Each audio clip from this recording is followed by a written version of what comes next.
प्रिय विद्यार्थियों नमस्कार। एजुकेशन स्कूल परिवार में आपका स्वागत है। हम दिल्ली पुलिस कांस्टेबल के प्रीवियस पेपर सोल्व कर रहे थे। 16 दिसंबर 2020 मॉर्निंग शिफ्ट के हमने 8 क्वेश्चन सोल्व कर लिए थे।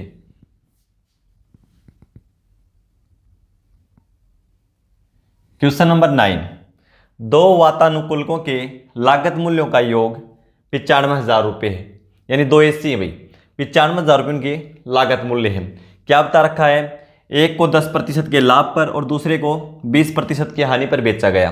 यदि उनके विक्रय मूल्य यानी एसपी समान है तो दोनों वातानुकूलकों के लागत मूल्य कितने कितने हैं, अलग अलग बताना दोनों को। तो देखो कैसे बताएंगे।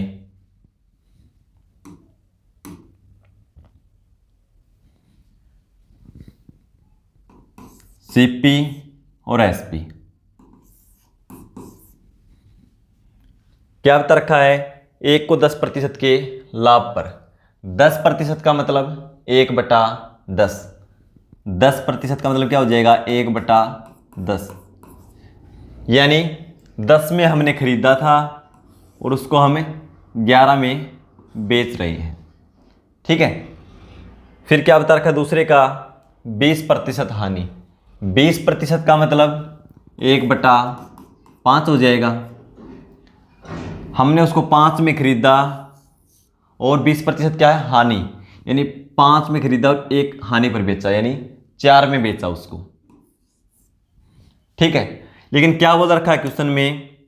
दोनों का एसपी बराबर है। दोनों को बराबर कर दो। यहां से बराबर करने के लिए इसको 4 से गुणा कर दो, इसको 11 से कर दो। इसको हम 4 से गुणा कर दें, इसको 11 से कर दें, बराबर हो जाएगा। लेकिन इसके सीपी को भी 4 से गुणा करना पड़ेगा और इसके सीपी को भी 11 से गुणा करना पड़ेगा, क्योंकि दोनों को करेंगे ना। ये देखो कितना हो जाएगा? 40 और ये 11 × 5 55। ठीक है। यानी पहला हमने 40 में खरीदा, 44 में बेच रहे हैं।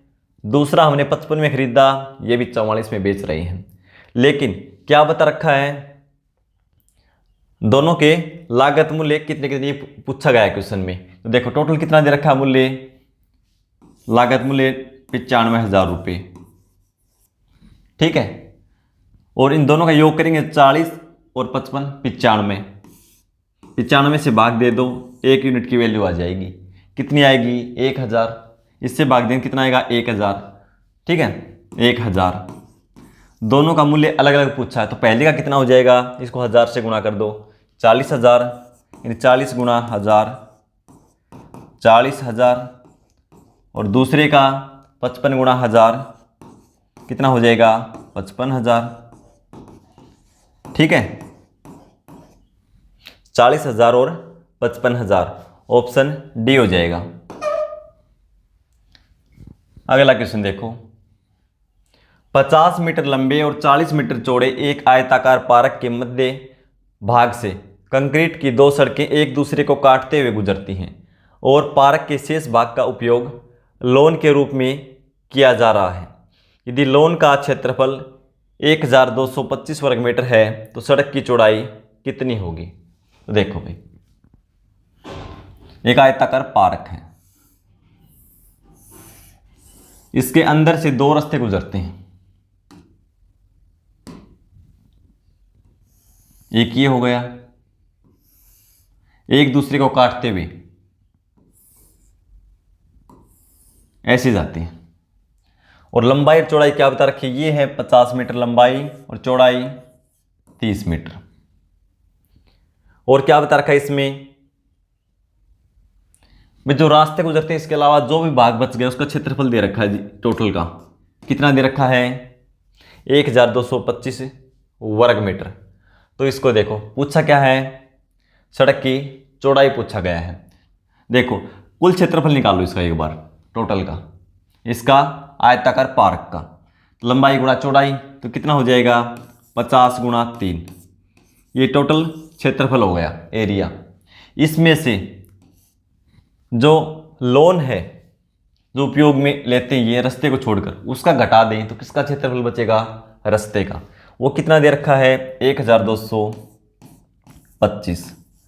अब ये घटा दें इसमें से तो ये देखो कितना हो जाएगा 1500, और इसमें से 1125 घटा देंगे तो कितना बचेगा 375 वर्ग मीटर। ये क्षेत्रफल किसका है? रास्ते का। रास्ते की लंबाई तो हमारे पास है, इधर जाएंगे तो 50 मान लेंगे, इधर जाएंगे तो 30 मान लेंगे, इधर जाएंगे तो 50, लेकिन चौड़ाई नहीं पता ये कितनी रास्ते की। ये टोटल लंबाई देख लो एक बार भाई, देखो 50 तो ये है रास्ते की और 30 ये ऊपर की तरफ है, टोटल जोड़ दो कितना हो जाएगा 80 फुट लंबा रास्ता मान लिया हमने, ठीक है। और इसको चौड़ाई से गुणा कर दें, इसकी चौड़ाई मान ली हमने x है, लंबाई गुणा चौड़ाई क्या आ जाएगा क्षेत्रफल। लेकिन जो ये भाग है ना बीच वाला, ये दोनों साइड से काउंट होता है भाई, इसमें 80 में इस साइड से गए तो भी काउंट हो गया, इससे साइड से गए तो भी हमने काउंट कर लिया, तो ये घटा देंगे, ये हमने x मानना है इसकी चौड़ाई, ये भी x तो ये भी x, ये क्या हो जाए x का स्क्वायर, इसमें से घटा दें, ठीक है। तो ये रास्ते का क्षेत्रफल आ जाएगा, और वो कितना दे रखा है 375 हमने अभी निकाला है, ठीक है 375। अब है ना सबसे अच्छा तरीका ऑप्शन से करो, या इसको आप हल करो, या सबसे अच्छा तरीका ऑप्शन से करो। ऑप्शन में देखो पहले में क्या दे रखा है 4, 80 को 4 से गुणा करेंगे कितना होगा 320, और 4 का स्क्वायर 16 घटाएंगे तो क्या आएगा, ये नहीं आएगा।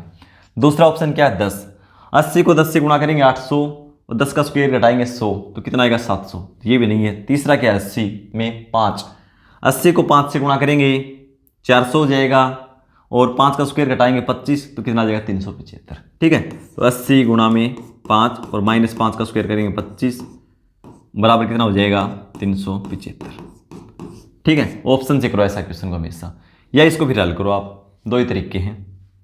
तो हमारा आंसर क्या हो जाएगा, रास्ते की चौड़ाई 5 मीटर।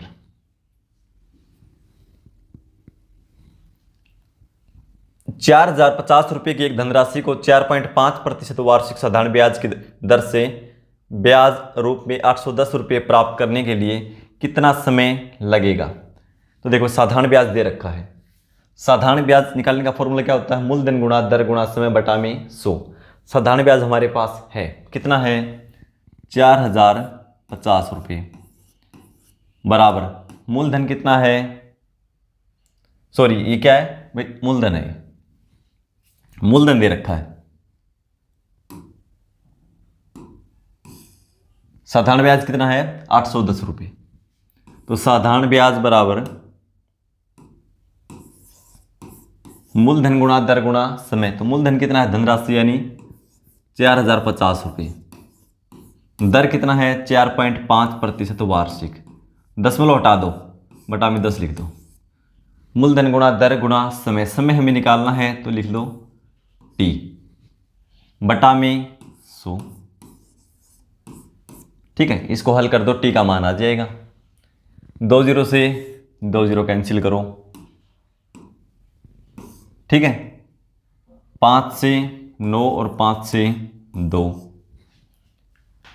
अभी 9 से कैंसिल कर लो, 9 बार में और 0, और 45 से ये करेंगे तो 2 बार में, इधर क्या बच गया T, और ये 2 गुणा 2 4, तो समय कितना होगा 4 वर्ष, ठीक है।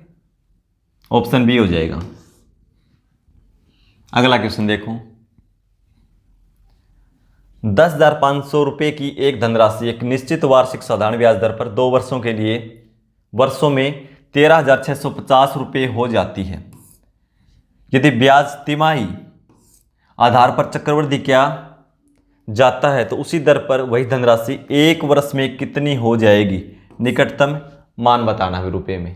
तो देखो सबसे पहले हमें रेट निकालनी होगी, दर कैसे निकालेंगे, ये क्या है मूलधन यानी प्रिंसिपल, और ये क्या है अमाउंट यानी मिश्र धन, कितने वर्ष में हो जाता है ये 2 वर्ष में, तो इसमें से हम ये घटा दें तो क्या आ जाएगा 2 वर्ष का ब्याज, तो देखो कितना हो जाएगा 13,650 में से 10,500 घटा दें, देखो 5 1 और ये कितना हो जाएगा 3,150 साधारण ब्याज है। तो देखो साधारण ब्याज बराबर मूलधन कितना है 10,500, मूलधन गुणा दर, दर कितना है हमें निकालना है R, समय कितना है 2 वर्ष और बटा में 100। यहां से आर की वैल्यू निकाल लेंगे। 2 0 से 2 0 कैंसिल करो। 105 को 3 से गुणा करेंगे 315, 10 बार में कैंसिल हो जाएगा। ठीक है, सॉरी 3 बार में, 30 बार में। 105 को 3 से गुणा करेंगे 315 और 1 0 लगा दो। 2 से कैंसिल करेंगे 15, तो आर की वैल्यू कितनी आ गई 15% वार्षिक हो जाएगी। लेकिन अब कंपाउंड इंटरेस्ट निकालना है, यानी कैसे निकालेंगे देखो इसके ऊपर। समय कितना दे रखा है 1 वर्ष, लेकिन रेट अब कैसी लेनी है तिमाही, यानी ब्याज की गणना प्रत्येक 3 महीने में की जाएगी। तो वर्ष में कितनी बार की जाएगी 4 बार। तो रेट को भी हम 4 से भाग दे देंगे, समय को 4 से गुणा कर देंगे। ठीक है, 15/4 प्रतिशत हटाएंगे तो बटा में क्या हो जाएगा 100, प्रतिशत को हटा देंगे।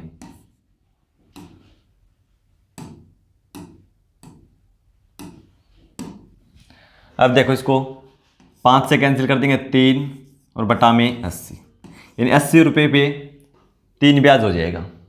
ठीक है, और समय हो जाएगा 4। धनराशि क्या है 10,500, धनराशि वही लेनी है और समय 4 हो गया। अब 80 पे 3 कितना हो जाएगा 83 बटा में 80, 4 बार करेंगे ऐसा।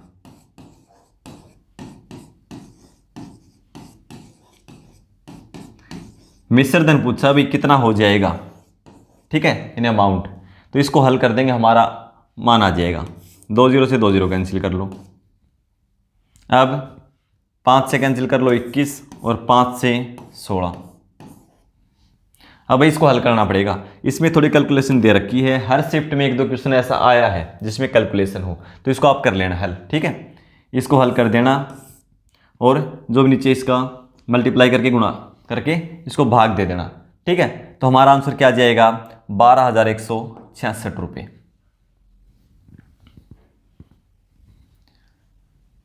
अगला क्वेश्चन देखो, यदि x माइनस वाई का 18% किसके बराबर है x प्लस वाई के 11% के, तो y x का कितने प्रतिशत है, दशमलव के 2 स्थान तक बताना है। तो देखो भाई x माइनस वाई का 18%, x माइनस वाई का मतलब गुणा 18%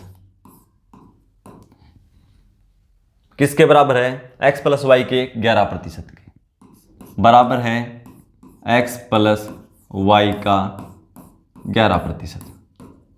इसको हल कर दो। प्रतिशत से प्रतिशत को कैंसिल करो। ठीक है, अब देखो भाई मल्टीप्लाई में साथ में इनका मान निकालेंगे तो ये साइड आ जाएगा x माइनस वाई बटा में x प्लस वाई बराबर, इधर क्या है 13 सॉरी 11, ये क्वेश्चन नंबर है ना, क्या है 11।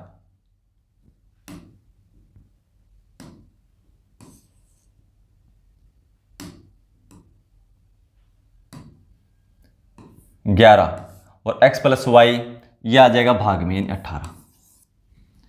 दो संख्याओं का अंतर है हमारे पास, दो संख्याओं का योग है। तो आपको बता रखा है बड़ी संख्या निकालनी हो दोनों को जोड़ के 2 से भाग, छोटी संख्या निकालनी हो तो दोनों के अंतर को 2 से भाग। तो बड़ी संख्या कौन सी है x, तो x में से y घटाया जाता है। तो बड़ी संख्या निकालेंगे, x का मान निकालेंगे तो क्या हो जाएगा, दोनों को जोड़ के 2 से भाग, 18 और 11 29 को 2 से भाग दे दो।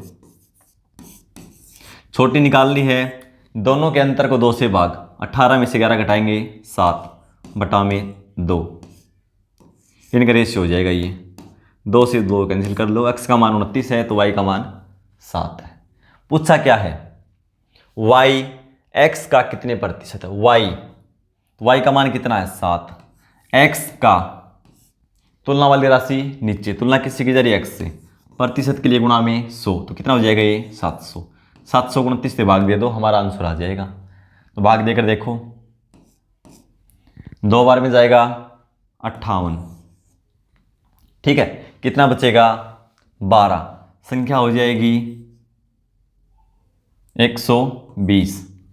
अब जाएगा 4 बार में करेंगे तो 116, बचेगा 4, संख्या हो जाएगी 40। अब एक बार में जाएगा, 10 मिनट लगाओ पहले, ठीक है, एक बार में। अब क्या बचेगा, घटाएंगे तो 11, ठीक है, संख्या हो जाएगी 110। अब 3 बार में जाएगा तो 4 बार में 16 ज़्यादा हो जाएगा, 3 बार में करेंगे तो 29 87, बचेगा 23 बचेगा। अब 0 उतार लेंगे तो लगभग 7 पे जाएगा, क्योंकि 30 को 7 से करते हैं 210, 8 पे करेंगे 240, 29 को 8 से करेंगे तो 240 में 60 घटा दो 232, तो 7 बार में जाएगा। इन 24.137, इन 2 अंकों से तक पूछा है तो क्या लिख सकते हैं इसको हम, 24.1। देखो तीसरा अंक 5 या 5 से ज़्यादा है तो दूसरा अंक 1 बढ़ जाएगा, तो कितना हो जाएगा 4%, ठीक है। तो क्या पूछा था, वाई एक्स का कितने प्रतिशत है, कितने प्रतिशत है, 24.14%, ऑप्शन सी। अगला क्वेश्चन देखो, एक पुस्तकालयाध्यक्ष को अपनी पुस्तकों को समरूप समूह में सजाना है। वह 9 पुस्तकों के समूह बनाता है लेकिन 3 पुस्तकें शेष रह जाती हैं। वह 10 पुस्तकों के समूह बनाने का प्रयास करता है, फिर भी 3 पुस्तकें शेष रह जाती हैं। जब वह 36 या 30 पुस्तकों के भी समूह बनाने का प्रयास करता है तब भी 3 पुस्तकें शेष रह जाती हैं। उसके पास पुस्तकों की न्यूनतम संख्या कितनी है। भाई देखो क्या करेंगे, 9 समूह बनाता है, 9 के 10 और 30 या 36, तो इनका एलसीएम निकाल दो। जो भी एलसीएम आए उसमें 3 ऐड कर दो, क्योंकि हर बार 3 शेष बचता है, तो 3 जोड़ देना। एलसीएम निकालो, कैसे निकालेंगे देखो, 9 और 36 का एलसीएम निकालेंगे कितना हो जाएगा 36, और 10 और 30 का निकालेंगे तो 30। इन दोनों में कॉमन क्या है भाई, 6 से ये भाग जाए, 6 गुणा 5, ये 6 गुणा 6, ठीक है, 6 कॉमन है। तो क्या करेंगे, ये 36, इसमें 6 और 5, 6 तो इसमें आ गया, 5 बचा, 5 से गुणा कर दो, 36 गुणा 5 180, इनका एलसीएम हो जाएगा। ये तो वो संख्या इनसे पूरी पूरी भाग चली जाएगी, 3 शेष बचे तो 3 इसमें ऐड कर दो, कितना हो जाएगी न्यूनतम पुस्तकों की संख्या 183, ठीक है, ऑप्शन बी हो जाएगा।